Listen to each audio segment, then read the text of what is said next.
오늘 말씀 찾아보도록 하겠습니다. 시편 150편 1절, 6절, 1절에서 6절 말씀인데 오늘은 한 절만 읽도록 하겠습니다. 6절 말씀입니다. 우리 6절 말씀 한번 띄워주시고 우리 다 같이 한번 읽도록 하겠습니다. 호흡이 있는 자마다 여호와를 찬양할지어다. 할렐루야. 네, 저는 젊은이 2부 목양과 주일 찬양 예배를 섬기고 있는 권창태 강도사라고 합니다.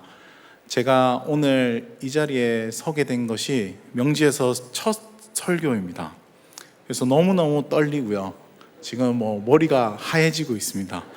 그래서 여러분들이 정말 같이 예배 드려주시고 말씀을 들어주시면서 은혜 받아주시지 않으면 정말 큰일 날 것 같습니다. 그래서 여러분들의 중보 기도를 간곡히 부탁을 드리도록 하겠습니다. 시편 150편은 시편의 마지막 말씀입니다. 또 공교롭게도 저희가 짜고 하지 않았는데 나의 찬양 야의 예배가 모두 시편을 본문으로 하고 있습니다. 그리고 한 분을 제외하고 나머지 분들은 다 1절에서 6절의 말씀으로 같이 나눴고요. 안 나눠주신 분은 제가 가장 좋아하는 분입니다. 시편에 대한 이야기를 저희가 할 수밖에 없는 것 같습니다. 내 삶이 하나님 앞에서 노래가 되고 찬양이 되고 예배가 되는 것, 우리 모두가 꿈꾸고 사실 진실로 그러합니다. 그래서 시편의 1편부터 150편까지는 정말로 많은 다양한 인간의 감정과 하나님 앞에서 고백들이 있는데요, 시편 150편은 마지막 말씀입니다. 그리고 이 시편의 말씀을 여러분께서 잘 아시는 것처럼 방금 읽은 본문처럼 호흡 있는 자마다 여호와를 찬양할지어다 할렐루야 하는 이 유명한 본문과 함께 150편은 아주 독특한 내용들을 담고 있고 구조를 담고 있습니다. 그것이 어떤 것이냐면은 바로 할렐루라는 단어가 엄청 많이 나온다는 거죠. 할렐루라는 단어가 보신 것처럼 할렐루야 밖에 안 나오는 게 아니라 모든 절마다 할렐루가 나옵니다. 그런데 여러분들은 잘 아시는 분들은 눈치채시겠지만 할렐루가 사실은 안 나옵니다. 1절에서 5절까지가 안 나와요. 그런데 이걸 히브리어 원문으로 보면은 할렐루라는 단어가 계속해서 나옵니다. 우리말로 번역을 하면 찬양하라, 찬양하라 이렇게 나옵니다. 그렇기 때문에 이 150편에는 할렐루라는 단어가 13번이 나옵니다. 계속 찬양하고 찬양하고 찬양하고 찬양하는 것입니다. 무엇을 찬양하느냐? 여기서는 하나님에 대한 대상에 대한 이야기가 나오고 어디서 예배해야 되느냐를 이야기를 하고 또 어떻게 예배해야 되는가를 알려주고 그리고 어떤 대상이 하나님을 찬양해야 하는가, 이 네 가지가 나오고 있습니다. 그래서 우리가 이 본문을 다 읽지는 않지만은 여러분께 간략하게 말씀드리면은 하늘의 궁창, 모든 성소, 이 하늘과 땅 모든 곳에서 하나님을 찬양해야 된다. 하나님은 위대하시기 때문에 그 이유 하나로도 충분하시기 때문에 우리는 찬양해야 된다. 어떤 방법으로 예배해야 되냐? 우리가 가진 가장 소중한 것으로, 또 우리가 가진 찬양에 있어서 악기로, 목소리로 힘차게 찬양해야 된다, 이렇게 이야기합니다. 그리고 어떤 대상이 예배를 해야 되냐, 찬양해야 되냐 할 때 오늘 우리가 읽었던 본문 6절의 말씀처럼 호흡이 있는 모든 자마다 하나님을 찬양해라고 말하고 있습니다. 150편은 그렇기 때문에 우리 삶에서 찬양에 대한 모든 것들을 총망라했다고 이야기할 수도 있습니다. 그리고 150편은 시편의 마지막으로 할렐루야 하면서 긴 호흡을 마무리하고 있습니다. 우리가 아는 할렐루야는 할렐루야 하고 끝나지만 히브리어 원문에는 야흐 이렇게 발음을 합니다. 마지막 호흡을 하나님 앞에서 내뱉을 때까지 하나님을 깊숙이 정말로 은혜롭게 최선을 다해서 모든 힘과 모든 마음을 다해서 찬양해라는 의미입니다. 이 150편의 말씀을 기반으로 해서 오늘 저의 삶의 찬양과 예배를 여러분과 나누려고 합니다. 저는 25살 전까지 저희 아버님이 목사님이시거든요. PK로 지내왔습니다. 그것도 어떤 PK냐면 정말 말 안 듣는 PK. 목회자 자녀였습니다. 여러분들 주변에는 요즘 또 세습이나 여러 가지 것들 때문에 담임 목사님 아들 하면은 어이구 정말 대단하다. 뭐 호의호식을 다 누리겠네. 뭐 굳이 그렇게까지 크게 생각하지 않더라도 그래도 뭐 잘 먹고 사는 거 아니냐 이렇게 생각할 수 있지만 대부분의 PK들은 그리고 대부분의 목사님들의 삶과 또 사역들은 결코 쉽지 않습니다. 저희 교회 이제 대형 교회니까 이렇게 지내는가 보다 싶지만은 정말로 많은 수의 거의 대다수의 목사님들은 힘겨운 사역들을 하고 있습니다. 그 힘겨운 사역 가운데 PK도 마찬가지죠. PK도 때로는 저처럼 교회에서 억지로 반주를 하고 억지로 재향팀을 하고 피아노가 없어, 피아노 좀 도와줘 이러면은 다 거쳐가서 다 못한다고 다 어디 간다 하면은 이제 쳐야 되는 겁니다. 그러니까 PK의 삶이라는 것은 이루 말할 수 없는 고통이죠. 여러분 주변에 PK가 있으시다면 또 MK가 있으시다면 위로해 주시기를 바라겠습니다. 25살 때까지 저는 너무나 힘겨운 삶을 살았습니다. 물론 저의 입장에서 그렇습니다. 저는 저희 아버지 교회에 있지를 못했어요. 저희 아버지가 교회가 한번 무너지고 난 다음에 아버지께서는 40일 금식 기도를 하러 갔습니다. 그리고 저는 저희 어머니와 저희 형과 함께 덩그러니 놔두게 되었죠. 저희 어머님이 도저히 그럴 수는 없다고 해서 옆에 교회에 부흥하는 교회에 저를 보냈습니다. 5살 때. 그리고 거기 있는 아이들하고 같이 지내라고. 시간이 지났습니다. 저희 아버님 목회 사역을 열심히 하셨다고 생각하고 또 충성스럽게 하셨다고 생각했지만 결과적으로는 우리가 소위 말하는 교회의 실패를 계속 맛보고 있었습니다. 그렇기 때문에 저는 그 부흥하는 교회에 얹혀서 계속 살게 됐죠. 그분들이 저에게 항상 물어봤습니다. 왜 너는 아버지 교회가 있는데 우리 교회 와? 교사 선생님들도 물어보고 심지어 목사님들도 물어봤습니다. 저는 아무 말도 할 수가 없었어요. 우리 교회가 망했어요. 이렇게 말할 수는 없잖아요. 그리고 오랜 시간 동안 제가 고등학교에 있을 때 동안 거기 있는 많은 친구들과 지내면서 정말로 아름다운 많은 것들을 경험했습니다. 그런 상태에서 저는 겨우 제 신앙을 유지하고 있었던 것이죠. 어떠한 계기로 인해서 그 교회를 더 이상 갈 수 없게 됐습니다. 그리고 20살부터 25살 때까지 저한테 있어서는 제 인생의 소위 방황이라면 방황의 시간을 보냈습니다. 저는 아무것도 더 이상 할 수 없다는 생각과 함께 제가 뭘 할 수 있을까 이런 고민하다가 어릴 때 성가대를 했기 때문에 그래 성가대를 했으니까 뭐 음악이라도 할 수밖에 없겠다 이런 생각에서 음악을 시작했습니다. 그리고 나름대로 공부를 해가지고 이제 음악가의 길을 걸으려고 했죠. 교회 음악은 사실 안중에도 없었습니다. 여러분들은 이제 그런 걸 잘 모르시겠지만 음악을 하시는 사람들에게는 그 당시 교회 음악이라는 거는 정말 뻔한 거였거든요. 몇 번 연습 안 해도 충분히 할 수 있는 거거든요. 저는 그런 거에 관심이 없었습니다. 시시했고 또 신앙 자체도 더 이상 가지고 싶은 마음이 없었어요. 그래서 열심히 음악 중에서 제일 어려운 게 뭘까 고민을 하고 또 제일 흥미있는 게 뭘까 하다가 이제 재즈를 공부를 하기 시작했습니다. 열심히 공부했습니다. 물론 제가 생각만큼 그렇게 잘하는 건 아닙니다만 저 나름대로 최선을 다해서 했습니다. 그런데 마음에 기쁨이 없는 거예요. 그 상태로 군대를 갔습니다. 군악대를 갔는데도 열심히 음악을 했어요. 안에서 여러 가지 일들을 하고 기타도 치고 녹음도 해보고 했지만 저희 마음의 내면에 채워지는 그 무엇이 없었던 것입니다. 시간이 지나서 제 삶에서 왜 그런 문제가 일어났을까 생각해 보니까 결론이 하나더라고요. 바로 살아있는 예배가 제 삶에 없었기 때문입니다. 하나님과의 인격적인 교제와 만남이 없었기 때문입니다. 제 삶을 송두리째 이끄시는 그 하나님의 손길 느끼지도 못하고 느끼고 싶지도 않았던 것입니다. 그러니까 점점 말라가는 거예요. 무너지는 거예요. 저는 소박한 마음을 꿈꾸고 재즈 뮤지션을 해보고 싶었습니다. 그 일로 계속 하려고 했죠. 근데 군대를 이제 전역하는 어느 날이었어요.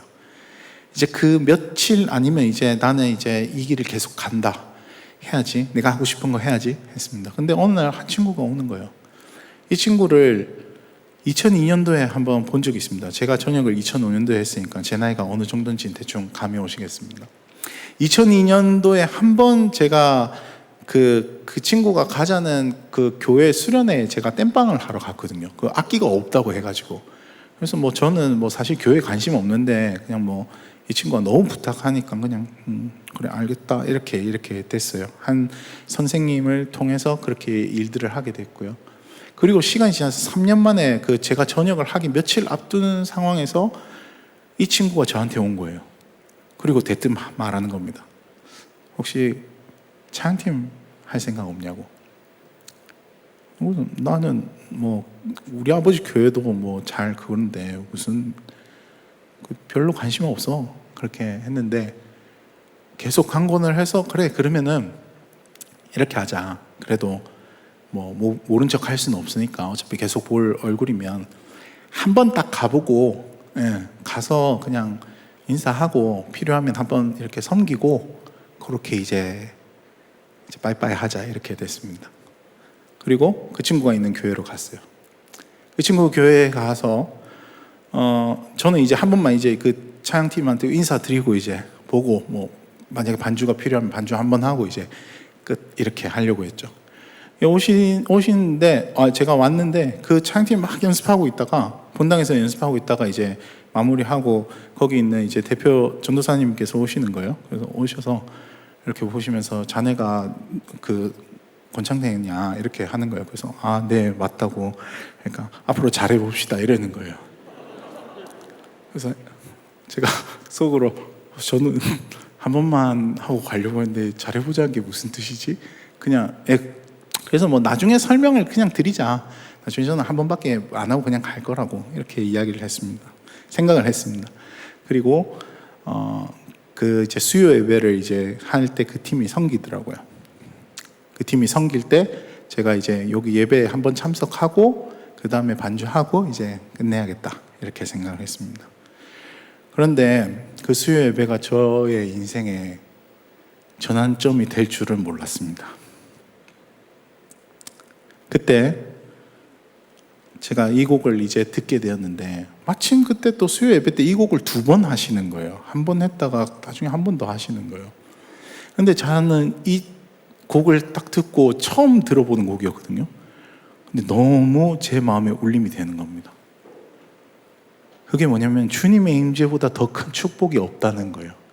큰 기쁨이 없다는 거예요. 내 영혼과 내 삶이 새롭게 된다고. 언제냐면 이 시간. 그 가사를 듣고 그 찬양을 듣고 찬양팀이 찬양을 했을 때 제 마음이 녹아지는 것을 경험했습니다. 그 찬양을 여러분과 함께 부르고 싶습니다.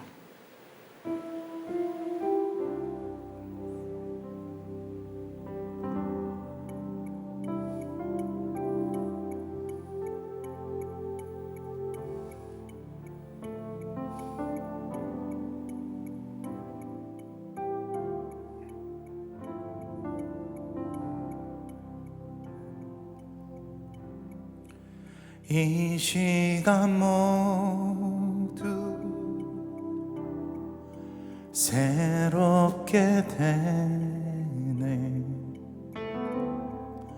주 임재보다 큰 축복 없네. 내 영과 내 맘 새롭게 되네. 주 임재함보다 큰 기쁨 없네. 우리 한번 찬양해 보실까요? 이 시간 모두 새롭게 되네. 주 임재보다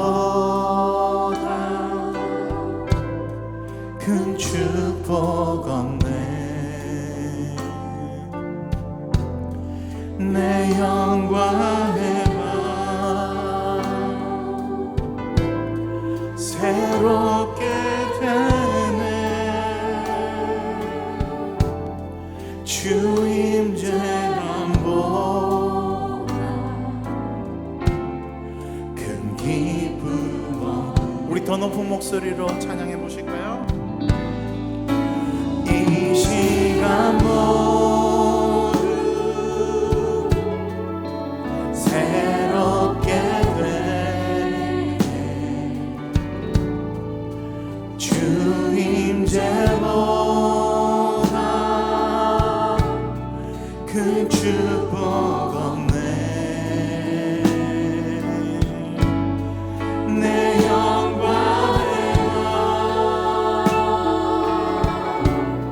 새롭게 되네. 주 임재함보다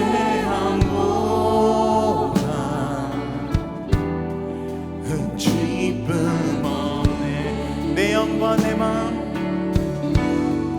내 영광의 마음 새롭게 되네. 주 임재함보다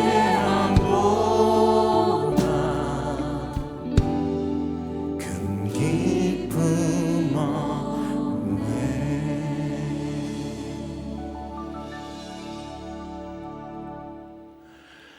네, 이 찬양을 부른데 너무 처음 들어보는 곡인데 너무 저한테 은혜가 오는 거예요. 그래서 그 본당 중층에서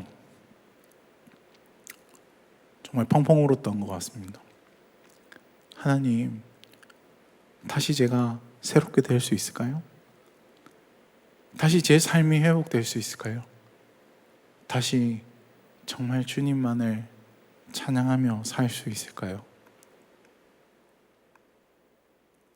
제 삶을 송두리째 바꾼 그 예배가 호산나 교회 수요 예배였습니다. 하단에서 아무도 모르는 그 후미진 곳에서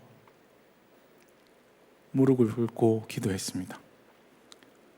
찬양팀 세션들을 마치면 모두 그 자리에서 우리 침묵 기도가 흘러나오고, 그때도 침묵 기도였어요. 그리고 악기 밑으로 들어가서 기도했습니다. 그렇게 세워진 호산나 교회 수요 예배를 경험하고 제 삶은 완전히 바뀌게 되고 그 찬양팀에 헌신하게 되었습니다. 그리고 2006년 호산나 교회가 여기 들어오게 될 때 저는 그 팀과 같이 5년을 사역을 했습니다. 여러분들은 전혀 모르실 수 있을 것입니다. 왜냐하면 저는 싱어를 하는 게 아니었거든요. 저는 베이스 기타를 했습니다. 베이스 기타 사실 지금도 세션 있지만 조명이 잘 안 들어와요. 베이스 기타를 치면서 지내왔습니다. 그런 시간을 지나서 이 찬양팀이 이제 여러 가지 사정을 인해서 교회를 떠나야 됐어요. 저에게도 중요한 결정을 해야 되는 시간이었습니다. 이 교회에 있어야 되는가, 아니면 팀에 같이 사역을 할까. 팀과 사역하고 싶은 마음이 너무 많았거든요. 잘 아는 분들이었고 또 정말로 우리의 젊음을 다 부어 넣었던 수요 예배를 섬겼던 팀이었거든요. 근데 그때 저희 와이프가 저가 기도하면서 주님의 부르심이 어디 있는가를 고민하다가 이 교회에 같이 있기로 했습니다. 여러 가지 이유 있겠지만 여러분한테 나누고 싶은 한 가지는 뭐냐면, 이 호산나 교회 예배를 같이 섬겨야 될 사람이 없었기 때문이죠. 그때는 토요일 새벽기도, 특별 새벽기도가 있어서 찬양팀이 있었습니다. 근데 수요 예배는 어떻게 해야 될지 모르겠어요. 그 팀이 가지는 엄청난 영향력과 그 팀이 가졌던 은혜들을 경험한 사람들이 너무 많았거든요. 그래서 저희들은 우리의 부르심을 호산나 교회로 두고 이 사역들을 해가자. 물론 팀과의 관계들은 계속 교류를 하겠지만은 그럼에도 불구하고 호산나 교회 사역들을 하자. 이렇게 해서 저희는 와이프와 함께 남게 되었습니다. 그리고 나서 저희들에게 맡았던 첫 전도사님께서 맡기신 부서가 하나 있는데 그게 예배학교였습니다. 그 예배학교를 다시 리뉴얼하고 싶었어요. 정말 예배하는 사람들을 세우자. 정말로 헌신하는 사람들을 세우자. 자신의 삶도 중요하고 자신의 직장과 일도 중요하죠. 그러나 그리고 우리 교회 사역들과 예배에 헌신할 수 있는 사람들 세우자. 그렇게 생각했습니다. 근데 정말 웃긴 거는 그렇게 하나님께 기도했지만 사실 저희 와이프랑 저는 아무것도 아니었어요. 그때 31, 32이었습니다. 심지어 서리 집사 임명도 받지 않았습니다. 그렇지만 어떻게 해서든 하고 싶었어요. 그리고 그때 같이 섬겨주셨던 목사님과 같이 이야기를 하고 준비를 하게 됐습니다. 리뉴얼을 준비하게 됐어요. 그리고 예배학교를 시작하게 됐습니다. 예배학교를 시작하게 된 이유는 딱 한 가지입니다. 주님, 우리를 부르셨으니까 우리가 열방에 그리고 이 교회에 복이 되는 존재가 되었으면 좋겠습니다. 내가 먹고 내가 누리고 내가 좋아하는 부르심으로 가는 것이 아니라 하나님이 필요로 하고 하나님이 원하신다면 심지어 그것이 내 은사가 아니더라도 내가 섬길 수 있도록 인도해 주십시오. 그런 마음으로 저희들은 이 교회에 남았습니다. 제가 오늘 간증하면서 제 마음의 여러 가지 부담 중에 하나가 뭐냐면 제가 하는 말이 여러분의 삶과 동떨어질까 봐 제가 걱정입니다. 어떤 의미냐면 그냥 저 자랑하는 것 같아가지고요. 그렇지만 여러분들 꼭 기억하실 건 저의 간증을 통해서 하나님만이 영광 받으실 분이심을 우리 모두가 고백했으면 좋겠습니다. 주님은 찬양받기 합당하신 유일한 존재이시기 때문입니다. 그래서 우리 교회에 정말로 우리의 그런 축복의 통로가 되자 하는 생각에서 만들었던 곡이 여러분이 아실지도 모르겠지만 이 찬양입니다. 우리 이 찬양 함께 부르면서 하나님의 뜻들을 우리가 생각해보고 함께 축복한 시간 가졌으면 좋겠습니다.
열방의 복이 되길 간절히 소망합니다.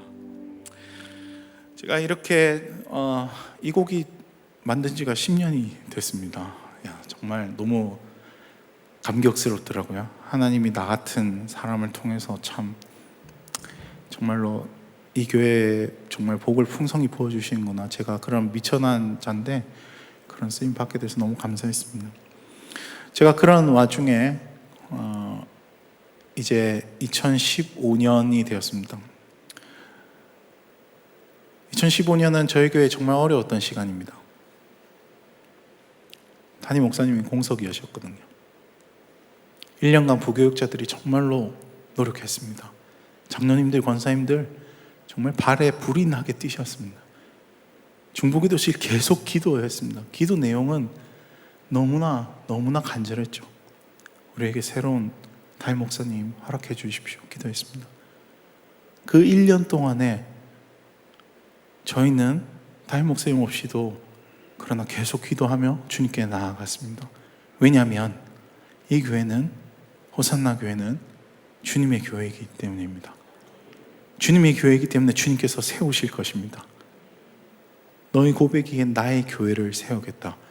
주체는 베드로가 아니라, 우리가 아니라 예수 그리스도십니다. 그것을 믿음으로 고백하는 우리 성도님들을 어떻게 하면은 격려를 하고 또 같이 찬양할 수 있을까 해서 만들었던 곡인데, 여러분들은 못 들어보셨을 수 있을 겁니다. 그런데 들어보시면은 이게 어디서 나오는지는 아실 것 같습니다.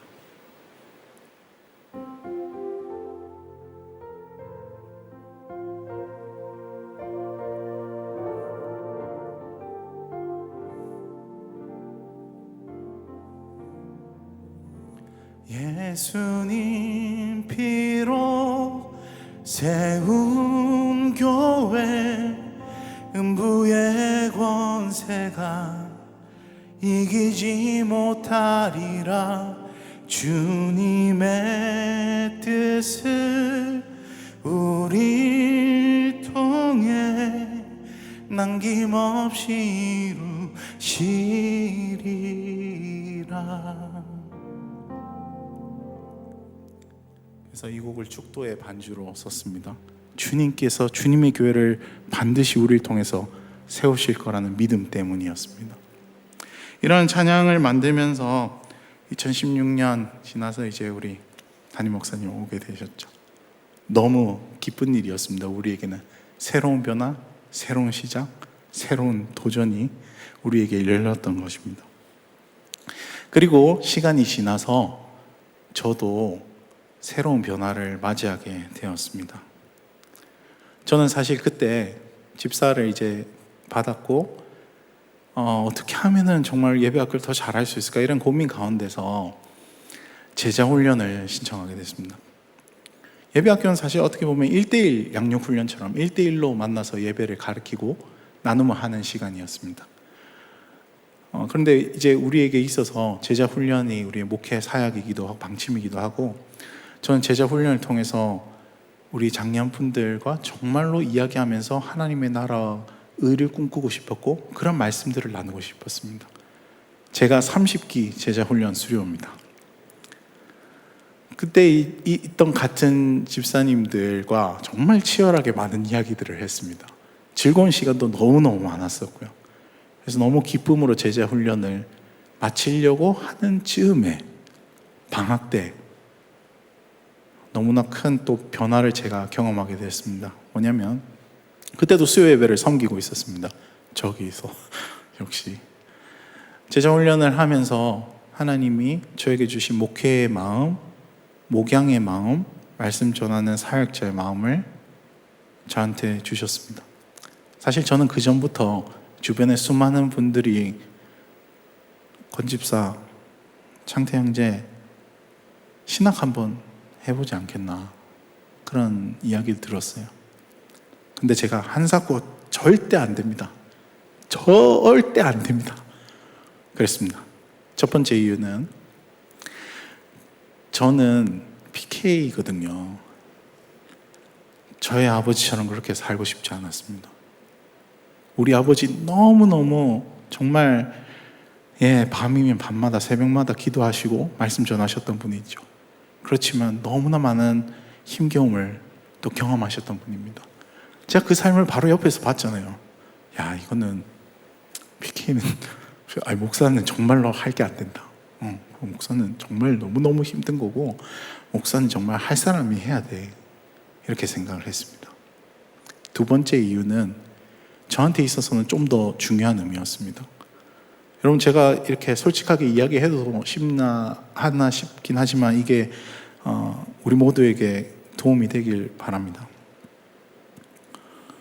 저는 전도사가 되고 강도사가 되고 목사가 되면은 제가 생각하는 예배학교를 더 유리하게 할 수 있다고 생각했습니다. 교역자가 된다면 분명히 내가 하고 싶은 방식을 할 수 있을 거라고 생각했습니다. 그런데 그러고 싶지 않았어요. 목회자의 부르심이라는 것은 나의 능력과 내가 하고 싶은 것을 위해서 그것을 넘어갈 수 없는 거다. 목회자의 부르심은 고귀한 거다. 그것은 목양, 성도에 대해서 국률과 눈물 어린 마음이 없이는 그런 거 하면 안 된다고 생각했습니다. 그렇기 때문에 특별히 또 말씀을 전한 자로서 저를 부르지 않았다는 생각이 들어서 저는 평생을 평신도 집사로 또 찬양사역자로 그렇게 남고 싶었습니다. 그런데 하나님께서 제게 너무 그 여름에 주체할 수 없는 마음을 주셨어요.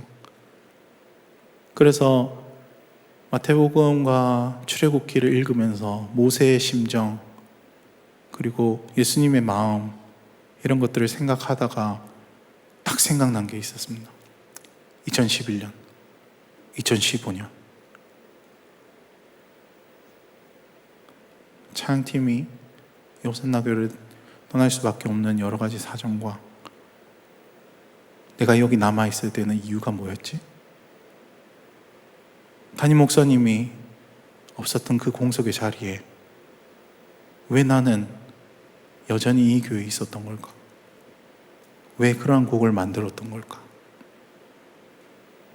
그리고 나서 하나님이 음성을 들려주신 건 아니에요. 그렇지만 제 마음에 주신 마음이 뭐냐면, 야, 그게 교회를 생각하는 마음이잖아. 그게 목회 아니냐? 우리의 예배를 더 하나님이 원하시는 예배로 만들기 위해서 노력하는 그게 목회자로서의 부르심이 아니냐? 이런 생각이 떠오르게 됐습니다. 너무나 주체할 수 없는 마음에 이 부르심에 순종하지 않으면 안 되겠다는 생각까지 이르게 됐어요. 그리고 저는 그 부르심에 응답하기로 했습니다. 저는 이 교회에서 사역을 할 거라고 생각하지 않고 시작을 했어요. 콜링이 없었습니다. 그렇기 때문에 저는 대출금을 준비를 하려고 했습니다. 혹시 나를 받아주는 교회가 있을까? 나이가 38인데 어떻게 하지? 누가 날 받아주겠어? 나 같은 나이가 많은 사람이 교육 전도사를 해? 아휴, 물론 저도 버겁죠. 당연히 영업 해본 적도 없으니까 아이들 앞에서 야야 이렇게 할 수도 없었을 뿐더러 예. 그렇지만 그 친구들도 너무 불쌍하잖아요. 나이가 많아가지고 이렇게 하는 거 보면 아이 수고한다 이런 생각들이 얼마나 많이 들겠습니까?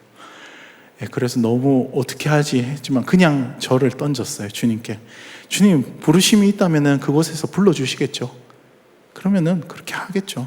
라고 생각했습니다. 그러면서 제가 가장 소중하게 생각했던 저의 인생에서 가장 소중하게 생각했던 음악을 내려놓기로 했습니다. 더 이상 음악 하지 않아도 된다. 기타 치지 않아도 된다. 건반 못 쳐도 된다. 드럼 안 쳐도 된다. 주님이 만약에 나를 아이들 앞에 세우시면 아이들한테, 어른들 앞에 세우시면 어른들한테, 우리 어르신들 앞에 세우면 어르신들 앞에 세우면 거기에 온전한 순종을 하겠다 이런 생각으로 음악을 접기로 했습니다. 더 이상 제 인생에서 음악 때문에 주님 저 음악 하고 싶어요 사역하지 않겠다고 고백했습니다. 당연히 예배학교도 내려놓는 거죠. 그런데 이런 삶 가운데서 어디를 어떻게 하지? 이제 학교도 가야 되고 고민을 했습니다. 답이 없는 하루하루 매일매일 기도했어요. 금식했습니다. 주님 어디로 날 보내실 건가요? 이제 호산나 교회에서 나 평생 사역하고 살기로 했었는데 목회자가 된다고 생각하는 순간 제 삶의 시간에 초침이 딱 움직여지는 거예요. 흐른다. 그리고 시간이 지나면 호산나 교회를 떠날 수밖에 없구나. 저한테 있어서는 제 삶에 너무나 큰 변화였습니다. 그런 상황에서 오늘 담임 목사님이 연락이 오신 거예요. 보자는 겁니다. 너무 두려웠어요. 어떡하지? 이제 나 이제 가는구나. 수고 많았고, 자 이제 다른 사역지에서 우리 서로 잘 봅시다. 그렇게 할 줄 알았어요. 너무 걱정이 됐습니다. 막막했죠. 그때 애가 셋이었습니다. 일거리도 뭐 없었고 아무것도 없었어요. 담임 목사님을 부르셔서 이야기하는 게, 장대 집사님, 그 집사죠. 이제 신학을 이제 공부하고 하는데 혹시 찬양사역 해보면 안 되냐 이렇게 이야기를 하셨습니다. 그래서 제가 찬양사역 속으로, 저는 찬양사역 안 하기로 이제 시작을 한 건데 왜 찬양사역으로 저를 이렇게 생각했습니다. 근데 그때 이런 생각 아까 했었죠. 제가 음악을 위해서 사역을 하지 않겠다 이랬지만 제가 결정해서 무언가를 하겠다 하진 않았어요. 근데 찬양 사역을 제안을 하셨던 겁니다. 제가 속으로 너무 놀랐어요. 이게 무슨 일이야? 안 하려고 했는데 이걸. 근데 그 다음 말씀이 더 뜻밖이었습니다. 사실 그때 머리털이 좀 쭈뼛 선 것 같아요.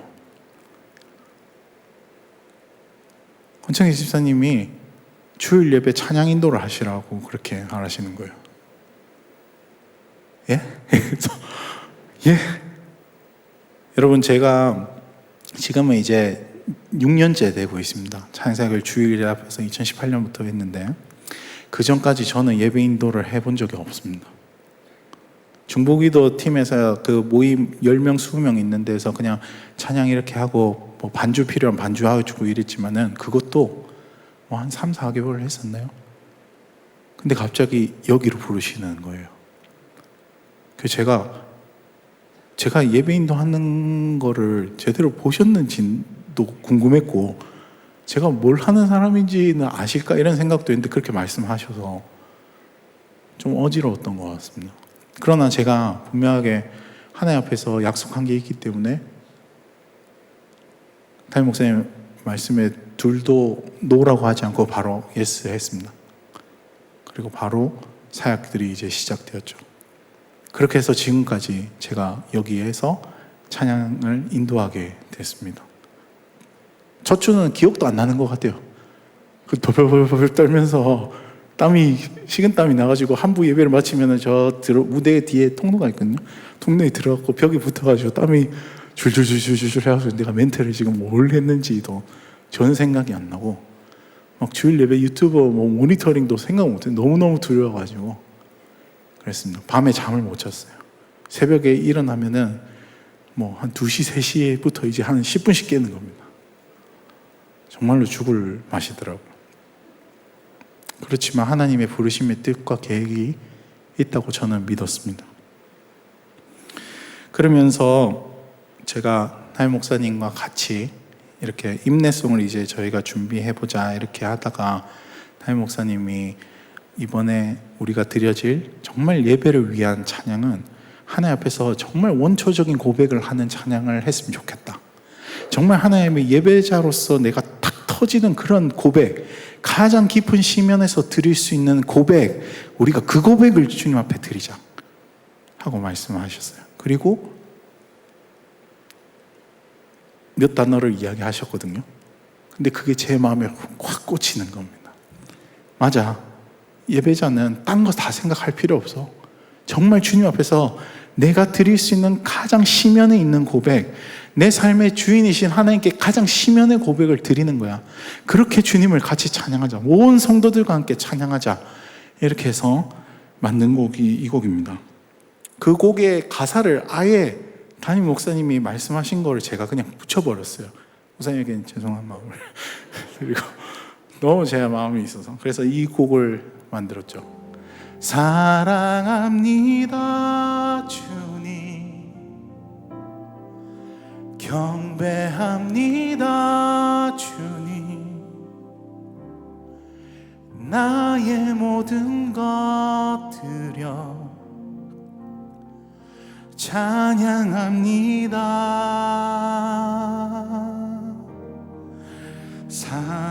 사랑합니다 주님, 경배합니다 주님, 온 맘 다해 주님을 예배합니다. 우리 함께 찬양해 볼까요? 사랑합니다 주님, 경배합니다 주님, 나의 모든 것 드려 찬양합니다.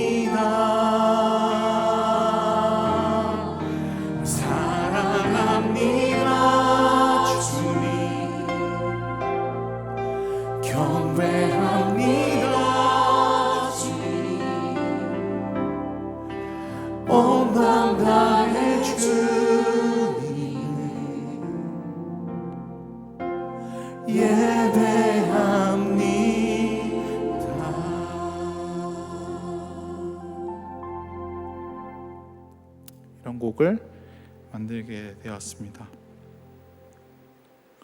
그리고 제가 이제 학교를 들어가게 됐습니다. 1학년 지나서 이 곡을 1학년 때 만들고, 이제 2학년 때 제가 칼레오라고, 우리 대학부 젊은이 일부 팀 자체를 부서 이름이 칼레오입니다. 칼레오, 부르심. 너무 이름 좋죠. 그래서 그 칼레오에서 찬양 사역을 담임 목사님 또 하게 해주셔서 거기까지 이제 사역을 하게 되었습니다. 수련의 날이 왔어요. 수련의 날이 왔는데 그때가 하필 공교롭게도 이제 제 생일이었습니다. 그래서 생일에 골방에 이제 마련해준 골방에 들어가지고 있다가, 하나님, 제가 하나님 부르심 때문에 이제 목회자가 되고 이렇게 하는데 어떤 삶을 살기 원하십니까? 그런 마음이 들었어요. 근데 하나님이 저에게 한 곡을 다시 저에게 주셨습니다. 그래서 그 곡을 제가 칼려 있는 친구들에게 같이 그 수련회 때 나누면서 찬양했어요. 그 곡이 이제 다드려도라는 찬양인데, 이 이야기를 하면서 저의 삶에 있어서 정말 큰, 저의 삶에서 도저히 잊지 못하는 기억으로 남는 사건이 이제 생기게 되었습니다. 이 다드려도를 1월에 만들었는데, 그걸 만들고 며칠 뒤에 우리 그 젊은이 찬양팀의 한 지체가 아버지가 병이 났다는 거예요. 그래서 그게 뭐냐 이렇게 생각하고 기다렸습니다. 그리고 제가 신학교를 가서 2학년 때 한 교수님이 설교를 하시면서 이렇게 말한 거예요. 여러분, 신학교 와서 말씀 공부하는 거 좋습니다. 우리 합신 정말로 말씀에 충실한 학교죠. 그런데 여러분, 목회자는 말씀도 중요하지만 목회, 목양, 성도에 대한 마음, 특별히 국률한 마음을 알아야 됩니다. 신학교에서 국률이라는 것들을 배우지 못하면, 여러분의 사역에서 국률이라는 것들을 배우지 못하면 여러분들은 절대 하나님 원하시는 목회자가 될 수 없습니다 라는 이야기를 하셨던 거예요. 그래서 나는 어떻게 하지? 이렇게 하다가 하나님 앞에 그 경건의 시간 때 기도했습니다. 하나님, 저에게 국률을 알려주시고, 정말로 양떼들을 위해서 죽는다는 것이 뭘까요? 이런 것들에 대한 고민들을 하게 됐습니다. 사실 찬양사역을 계속하고 갈레오 사역도 했지만은 아직까지는 햇병아리잖아요. 성도님들이 나의 양떼라고 생각할 수가 없었던 그런 아주 어릴 때 이야기죠. 그래서 저는 그것에 대해 고민하다가 이 일들을 겪게 된 겁니다. 한 지체의 아버지가 췌장암이 났습니다. 4기 말기입니다. 그 아버지를 한 번도 본 적이 없어요. 그런데 제 마음에 무슨 생각이 드냐면, 그 지체가 수요 예배와 주일 예배를 항상 섬겼거든요. 어떤 상황에서든 그 예배를 섬기려고 노력했거든요. 제가 그 지체들이 할 수 있는 게 아무것도 없어요. 그래서 기도해야겠다라는 생각이 들었습니다. 근데 기도해야겠다는 그 생각이 들고, 그 지체와 그 찬양팀이 나에게 있어서 목양의 대상이라는 생각이 들게 되니까 제가 그 한 번도 보지 못한 그 아버지를 위해서 기도하게 되는 겁니다. 밤이고 낮이고 기도하게 되는 거예요. 수요 예배 마치고 하단 본당에서 계속 기도하는 거예요. 이유는 저도 잘 몰라요. 그렇지만 하나님께서 정말 나에게 왜 이런 마음을 주실까 생각했을 때, 하나님 목양의 마음, 국률의 마음을 가르쳐 주시려는가 보다 이렇게 생각했습니다. 그게 2월이었습니다. 그리고 7월이 됐습니다. 너무나 안타깝게도 그 아버님은 췌장암으로 돌아가셨습니다. 그리고 돌아가시고 난 상황에서 모두가 슬퍼했지만 그래도 그 며칠 전 사이에 제가 정말 기도했거든요. 아버지가 예수님을 안 믿었어요. 한 번 딱 뵙고 봤는데 눈빛이 너무나 슬퍼 보이시는 거예요. 기도했어요. 예수 믿게 해달라고. 정말 예수 믿게 해달라고. 나 아무것도 할 수 없지만 그분 정말 예수 믿고 구원받게 해달라고 기도했습니다. 그런데 그분이 돌아가시기 전에 예수님을 영접하신 거예요. 감사와 아픔이 뒤섞여 있는 그 시간들을 통해서 하나님, 내게 주어지는 한 사람 한 사람이라는 것이 의미가 하나님 이 정도까지를 요구하시는군요 라는 생각을 해서 정말 목회적으로 부담감을 느꼈지만 그럼에도 불구하고 하나님 이렇게 살겠습니다 라고 고백했습니다. 그때 만든 곡이 이제 아까 말했던 그 다 드려에 대한 이야기고, 그 지체와 같이 찬양을 했고 영상을 찍어서 실제로 우리 예배 때도 나오고 같이 부르곤 했습니다. 그 지체의 기구한 운명이라고 생각하는 그 시점에 7월,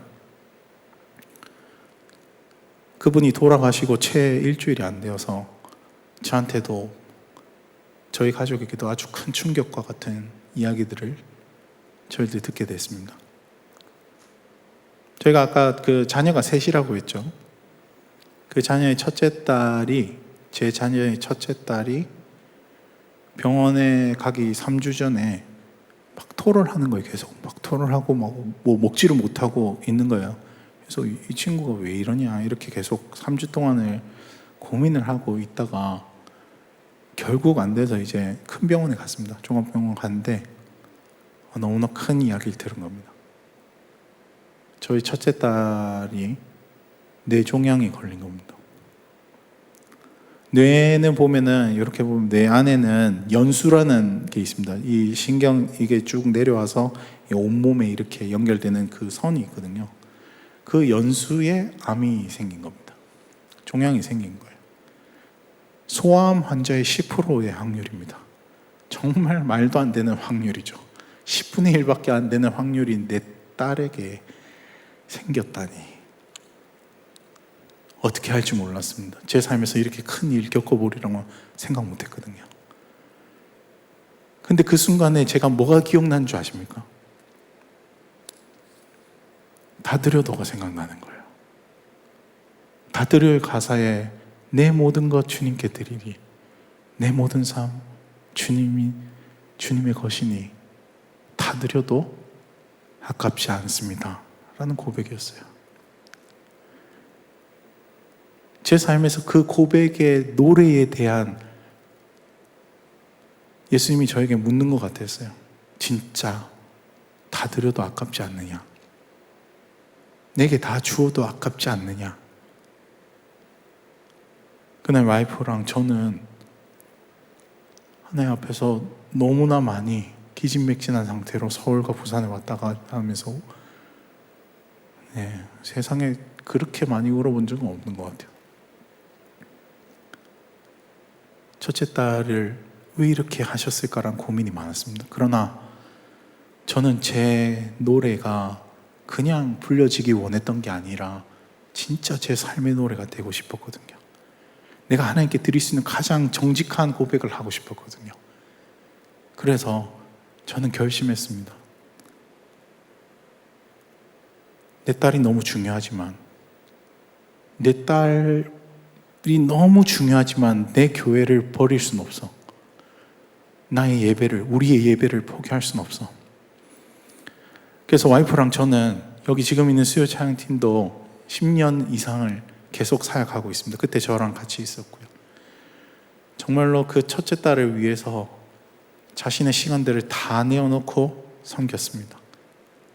그리고 첫째 딸이 점점 더 왜소해지고 팔이 안 올라가고 눈이 멀어져 가고 점점 더 의식을 잃고 살이 빠지기 시작해서 누울 수밖에 없는 상황에서도 저희도 예배 포기하지 않았습니다. 수요 예배 팀도 포기하지 않았어요. 그 휠체어를 개조해가지고 완전히 이렇게 눕힐 수 있는 상태로 만들어서 끌고 수요 예배에 왔습니다. 우리에게 목숨줄은 그밖에 없었어요. 예배가 아니고서는, 하나님을 찾지 않고서는 도저히 살아낼 수가 없겠더라고요. 그리고 주님께 내 삶을, 우리 가족의 삶을 정말로 올려드려야겠다는 생각이 들었습니다. 그 마음은 결코 인간이 줄 수 없는, 또 인간적으로 생각해 보면 도저히 갖기 어려운 마음이지 않겠습니까? 저는 그때 하나님이 제게, 하나님이 강권적인 은혜를 저한테 부어주셨다고 생각합니다. 그래서 이 찬양의 가사와 고백대로 내가 살기를, 그리고 이것을 부르는 그 지체와 우리 모두가 정말로 하나님 앞에서 내 삶을 다 드려도 아깝지 않다는 고백을 우리의 모든 예배 가운데 울려 퍼지는 것이 정말로 하나님이 우리에게 바라시는 예배겠구나 생각해서 이 찬양을 따라서 살기로 결정했습니다. 여러분과 이 시간에 이 찬양을 같이 한번 불렀으면 좋겠습니다.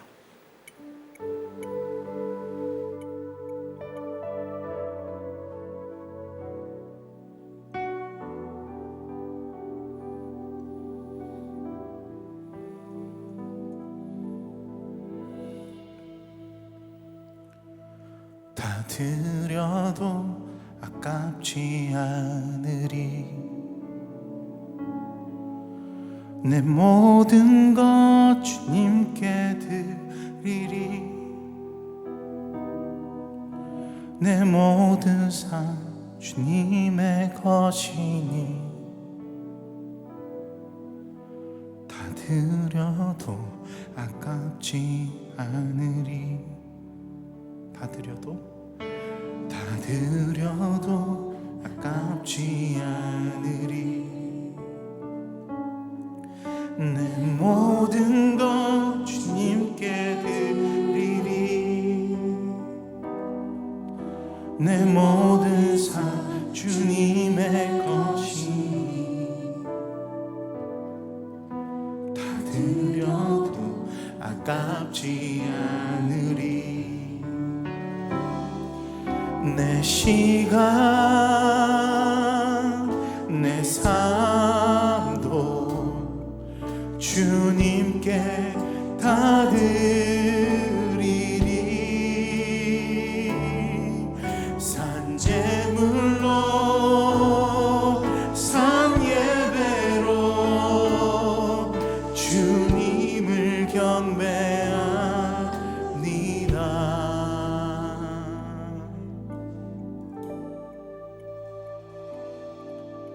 다 드려도 아깝지 않으리, 내 모든 것 주님께 드리리,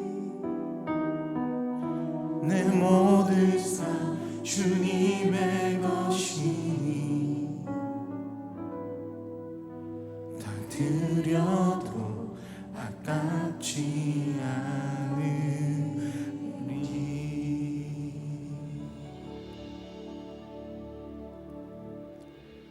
긴 투병 생활이 시작됐습니다.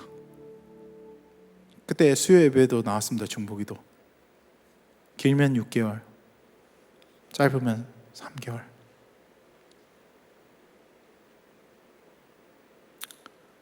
우리는 최선을 다해서 우리의 첫째 딸을 섬기면서도 우리의 예배를 절대 포기하지 않았습니다. 계속 찬양했고 계속 기도했습니다. 하나님, 우리 첫째 딸 정말 주님의 뜻을 이루는 아이가 되게 해주십시오. 이 아이가 어떻게 되든지 간에 주님이 기뻐하시는 삶을 살게 해주십시오. 그리고 그 마지막까지라도 주님이 원하시는 주님의 방법으로 마지막을 영광스럽게 끝낼 수 있게 해주십시오. 감히 우리 가족으로서는 할 수 없는 기도를 주님께, 주님의 힘을 입어서 그 일들을 했습니다. 10개월 동안 우리 가족은, 그리고 우리 주변에 있던 수요예배 지체들은 너무나 많은 고생들을 했습니다. 저는 척추 협착증, 또 디스크 2개가 다 나서 다 터졌고 거의 기어 다니다시피 하고 싶었고, 여러분들 모르겠지만 그 시기에는 제가 앞에 찬양 인도를 하고 나서 가면은 제대로 서 있지를 못했어요. 다리가 너무 저려가지고. 왜냐? 우리 딸아이가 호흡을 못했거든요, 제대로. 그래서 석션을 계속 해줬습니다.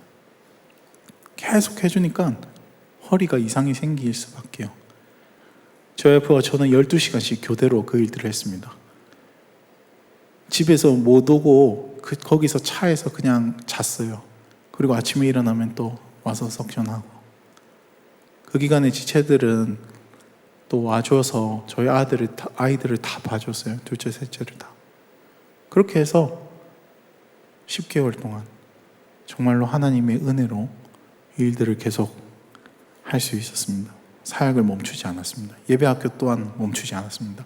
단 한 명이라도 내가 설령 그 사람들 모르고 그 사람들이 전혀 예배에 대해서 아무것도 준비가 안 돼 있더라 하더라도 예배자로 만들기 위해서 그 일들을 하겠다고 생각했습니다. 여러분 생각해 보시면 첫째 딸이 중요합니까? 일면식도 없는 그 사람들, 그 성도님들이 중요하겠습니까?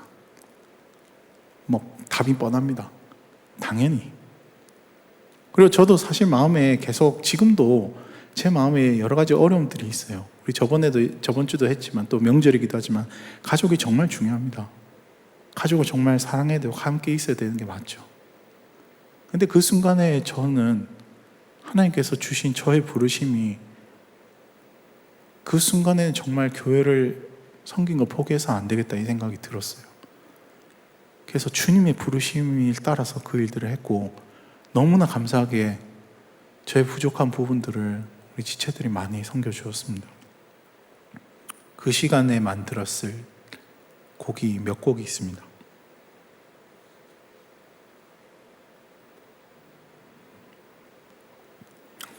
어둠이 눈을 가려도 찬양과 기도드리네.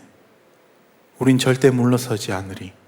주님을 향한 뜨거운 예배를 멈추지 않으리. 예수로 승리한 사람들입니다. 저희 첫째 딸이 눈이 멀어졌습니다. 엄마, 왜 집에 불을 다 꺼놓고 있어? 왜 아무것도 안 보이는 거지? 울면서 이야기했습니다. 뭐라 설명할 수 있는 방법이 있습니까? 불이 환하거든요. 집에 불을 다 켰거든요. 근데 아무것도 안 보인다는 거예요. 가슴이 철렁. 어느 날 갑자기 조용히 가만히 있어요. 얼굴이 파랗게 돼요. 심장이 멎은 겁니다. 들쳐없고 119 없고 난리도 아니었어요. 그 구급차가 저쪽에 갔는데 너무 길이 막혀서 다시 이쪽으로 가고 할 때 그 심정. 그러면서 오늘 여러분께 말씀드린 이 구절이 생각났습니다. 호흡 있는 자마다 여호와를 찬양할지어다. 우리 첫째 딸의 삶이 호흡 있는 그 순간까지 찬양이 되기를, 예배가 되기를, 모든 사람들에게서 복음이 되기를, 나 역시 그렇고 우리 가족 역시 그렇고 우리의 예배자들 또한 그렇게 하나님 앞에서 호흡 있는 모든 순간마다 하나님을 찬양하자. 호흡이 할렐루야 끝날 때까지 우리의 삶이 하나님 앞에서 예배가 되고 찬양이 되자 고백했습니다. 그래서 만든 곡이 호흡 있는 모든 자들아 다 함께 노래하세. 그는 선하시고 인자하신 나의 주. 제가 그때 우리 첫째 딸 투병했을 때 매일매일 입었던 옷이 하나 있습니다. 젊은 일부에서 어떤 지체가 저한테 준 거였어요. 이 가슴팍에 영어로 쓰여 있습니다. Goodness. 하나님의 선하심만을 바라볼 수밖에 없습니다. 하나님은 좋으신 분이십니다. 하나님은 옳으신 분이에요. 하나님은 아름다운 분이시고 하나님 나를 여전히 사랑하시는 분이에요. 나는 그걸 포기할 수 없어요. 나도 포기하지 않고 주님도 나를 포기하지 않으니까 나도 멈출 수 없을 거예요. 그러니까 주님 앞에서 내가 일들을 계속 하겠습니다. 우리 가족들, 우리 찬양팀들 계속 하겠습니다. 이렇게 고백했습니다. 그래서 이 고백을 가지고 우리 모든 회중들과 같이 나눠야겠다 생각한 게 오늘 우리가 부르는 임내곡 할렐루야 왕의 왕기입니다. 그분은 선하시고 인자하신 분이십니다. 온 마음으로 그를 송축해야 됩니다. 그분은 왜냐하면 우리를 만드신 분이시기 때문입니다. 이사야 43장 21절 말씀, 이 백성은 내가 나를 위하여 지었나니 나의 찬송을 부르게 하려 함이라. 우리의 창조의 목적은, 우리에게 호흡을 주신 이유가 무엇입니까? 그것은 단 하나입니다. 찬양하는 삶, 노래하는 삶. 내가 노래하듯이 또 내가 얘기하듯이 그렇게 살길, 그렇게 죽길. 우리의 찬양 가사뿐만이 아니라 그 찬양의 가사가 내 고백이 되고 내 삶이 되는 것 주님이 원하십니다. 여러분, 마지막까지 우리의 창조의 목적을 이루는 우리 모든 성도님들 되시길 주님의 이름으로 축복합니다. 호흡 있는 모든 순간마다 주님을 찬양하길 소원합니다. 우리의 첫째 딸은 10개월의 투병을 마치고 하나님의 품에 안겼습니다. 호흡이 멎었습니다. 새벽 6시 가늘게 호흡이 멈췄고, 이어서 심장이 펄스가 점점 좀 떨어졌습니다. 그리고 삐, 마지막까지 우리는 첫째 딸의 삶을 기억하면서 이 첫째 딸로 인해서 우리 회중들 모두가 기도해 주셨고, 또 수요예배 때 중보기도 많이 해주셨고, 정말로 하나님, 우리 예배를 포기하지 맙시다, 이렇게 고백하는 마음으로 저는 저의 사역들을 이제 계속했던 것입니다. 다드려도의 가사대로 첫째 딸을 주님께 드리는 심정이었습니다. 하나님께서 이제 어떻게 내 삶을, 우리 가족의 삶을 열어가실까? 그때 하나님이 위로하시더라고요. 장태야, 하나님의 나라에서 뭘 하는지 아냐? 말씀을 듣겠습니까? 기도를 하겠습니까? 간구를 하겠습니까? 하나님의 나라에서는 오직 그분을 향한 경배와 찬양밖에 없습니다. 그분의 선하심과 인자하심이 빛이 우리를 비추셔서 우리가 영원토록 그를 즐거워하는 이 삶을 살 수 있습니다. 저희 첫째 딸이 지금도 이 순간 주님을 예배합니다. 우리 가족이 이 땅에서 예배할 때 우리는 동일한 것을 한다는 것을 하나님이 알려주셨어요. 아, 우리의 몸은 같이 있지 않아도 우리는 함께 예배하는 것이구나. 이것이 우리의 삶의 큰 위로가 되었습니다. 여러분 여기서 예배한다라는 것은 지금의 하늘나라에서 예배하는 것과 동일한 사역을, 동일한 감격을, 동일한 위치와 장소에서 동일한 대상을 찬양한다는 것입니다. 똑같은 일들을 이 순간에 한다는 것입니다. 정말 예배가 무엇인가 너무 소름 돋지 않습니까? 주님의 나라에 우리 모두가 호흡이 할렐루야 하고 난 뒤에 여전히 예배할 수 있습니다. 그것이 너무나 우리에게 위로와 소망이 되지 않습니까?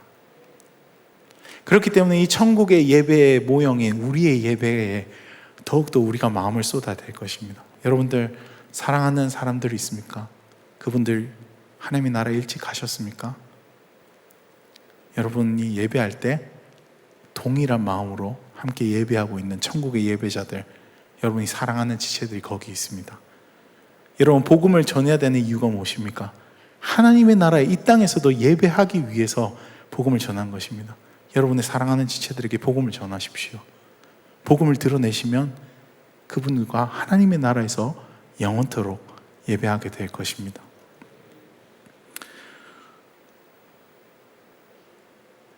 이제 설교인가요 이게? 저의 간증을 이제 마무리하려고 합니다. 첫째 딸이 하나님 품으로 가고 난 지에 2년이 지났고, 올해가 이제 3년째 되는 시간입니다. 제가 생각할 때 그럼에도 불구하고 하나님은 찬양받기에 합당하신 분이십니다. 비록 우리의 첫째 딸을 이 땅에 같이 살게 하지 못했지만, 그럼에도 주님은 가장 영광받기에 합당하신 분이십니다. 왜냐하면 그분은 누구보다 나를 사랑하시기 때문입니다.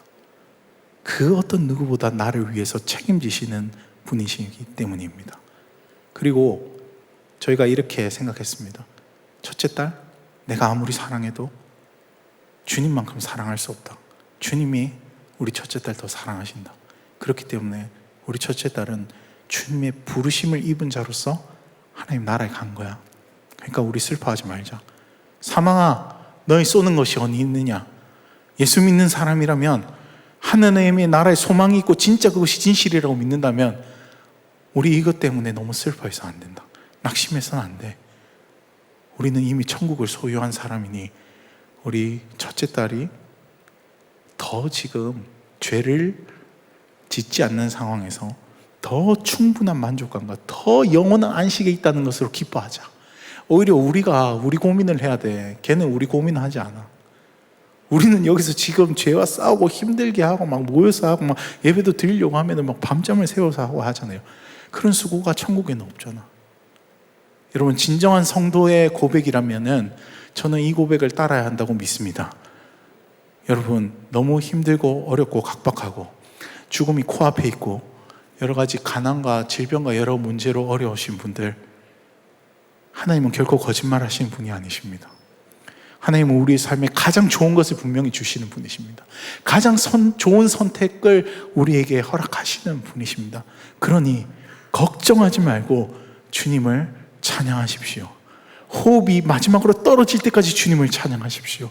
그분을 신뢰할 때 하나님이 이루시는 일들과 기적들을 분명히 경험하실 수 있으실 것입니다. 비록 이 땅이 아니더라도 실망하지 마십시오. 주님의 계획과 주님의 히스토리는 죽는다고 해서 결코 끝나는 일들이 아니기 때문입니다. 오히려 그것은 영원한 영광의 시작입니다. 대서사가 시작되는 것이 우리의 이별과 우리의 죽음이라는 사실, 성도로서 기억하면서 늘 주님께 합당한 영광을 올려드리길 소원합니다. 저는 그러한 마음으로 우리가 함께 불렀던 임내곡, 아까 불렀던 곡이죠. 가장 귀하심 함께를 만들었습니다. 수많은 상처와 실패 속에도 그러나 주님은 여전히 나와 함께 계시는 분. 코로나로 인해서 직격탄을 맞았던 우리 교회에 여전히 함께 하시는 분, 우리의 모임과 찬양 가운데 함께 계시는 분이시다. 그분 앞에 나오기만 하면 점점 더 부어주시는 하나님의 은혜의 역사에 있을 것이다. 우리 담임 목사님 늘 말씀하시잖아요. 그 누구도 막을 수도 끊을 수도 없는 하나님의 사랑이 우리를 강권하게 붙드실 것이다. 우리가 함께 고백하고 싶었습니다. 그 말을 절대도 누구도 끊을 수 없을 것이다. 누구도 멈출 수 없을 것이다. 누구도 막아설 수 없어. 왜? 주님께서 이루시고 계획하시는 것이니까. 여러분, 이런 마음으로 가장 귀하심 함께 그분께 합당한 영광을 올려드리는 우리 모든 호산나 교회 성도님들 되시기를 주님의 이름으로 축복합니다. 저의 이야기는 이것으로 마무리됩니다. 그러나 저의 사역과 저의 삶은 여전히 계속될 것이고 찬양으로 계속 이어질 것입니다. 그래서 이런 마음을 담아서 올해 다시 새로운 곡들을 만들었습니다. 새 노래로 주님을 찬양하는 것, 새 마음으로 주님을 찬양하는 것, 우리에게 있어서 여전히 새롭고 신선한 하나님의 역사를 다시 한번 기대하는 것, 그것을 꿈꾸는 마음으로 이 찬양을 만들었습니다. 여러분 다소 생소하시겠지만 저의 오늘 이야기를 들으면서 저의 모습, 저의 간증뿐만 아니라 하나님, 제 삶에도, 여러분들의 삶에도 정말 주님, 호흡이 있을 그때까지, 멈추는 그날까지 내가 주님을 찬양하겠다고, 주님이 내게 주신 호흡을 그냥 헛되게 쓰지 않겠다고, 세상을 위해서 쓰지 않겠다고, 주님을 예배하며 찬양하며 내 삶을 헌신하는 데 드리겠다고 고백하는 우리 모두가 되기를 간절히 축복합니다. 우리 함께 찬양하도록 하겠습니다.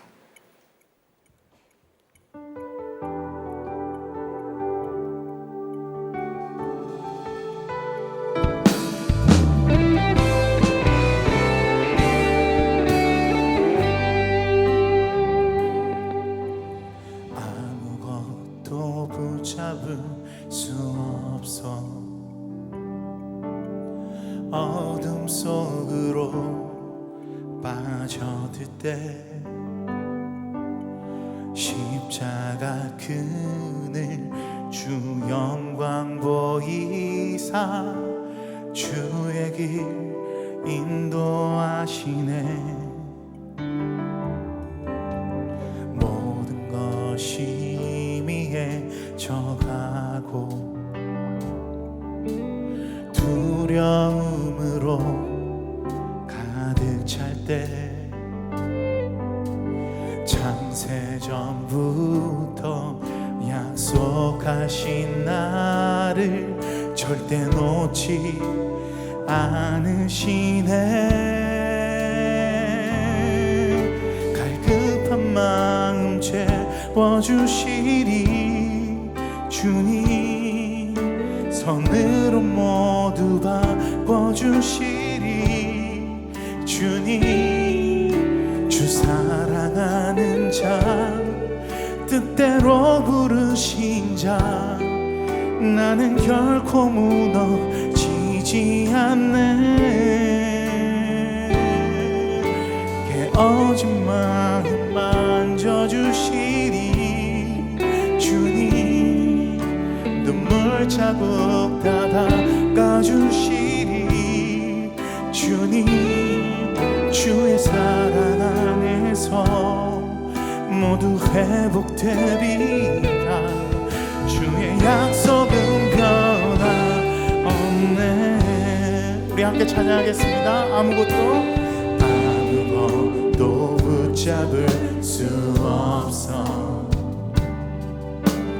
어둠 속으로 빠져들 때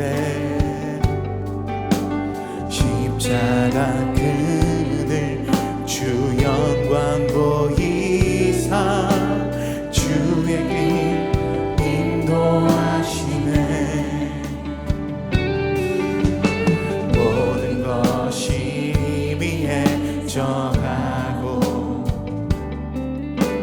두려움으로 가득 찰 때 창세전부터 약속하신 나를 절대 놓지 않으시네. 갈급한 마음 채워주시리 주님. 손으로 모두 바꿔주시리 주님. 주 사랑하는 자 뜻대로 부르신 자 나는 결코 무너지지 않네. 깨어진 마음 다져주시리 주님. 눈물 자국 다 닦아주시리 주님. 주의 사랑 안에서 모두 회복되리라. 주의 약속은 변함없네. 갈급한 마음 채워주시리. 갈급한 마음 채워주시리 주님. 손으로 모두 바꿔주시리 주님. 주 사랑하는 자 주 사랑한 뜻대로 부르신 자 뜻대로 부르신 나는 결코 무너지지 않네. 결코 무너지지 않네. 깨어진 마음 만져주시리. 깨어진 마음 만져주시리. 눈물 자국 다 닦아주시리. 눈물 자국 다 닦아주시리 주님. 주의 사랑 안에서 모두 회복되리라. 주의 약속은 변함없네. 주님께 합당한 영광을 돌려 주님께 합당한 영광을 돌려 가장 귀하신 왕 경배를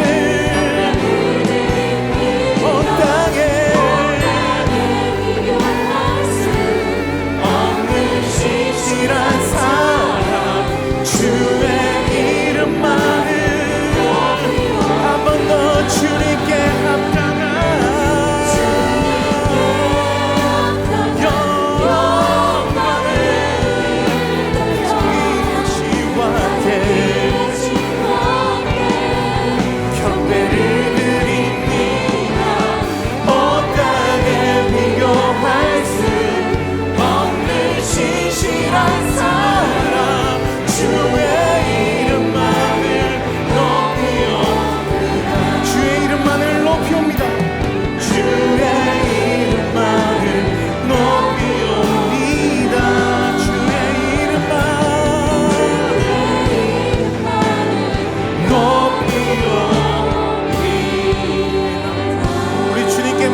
찬양받기 합당한 분이십니다.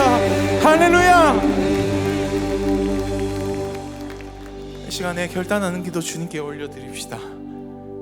한 목회자의 이야기만이 아니라 주님, 나도 그렇게 되고 싶습니다.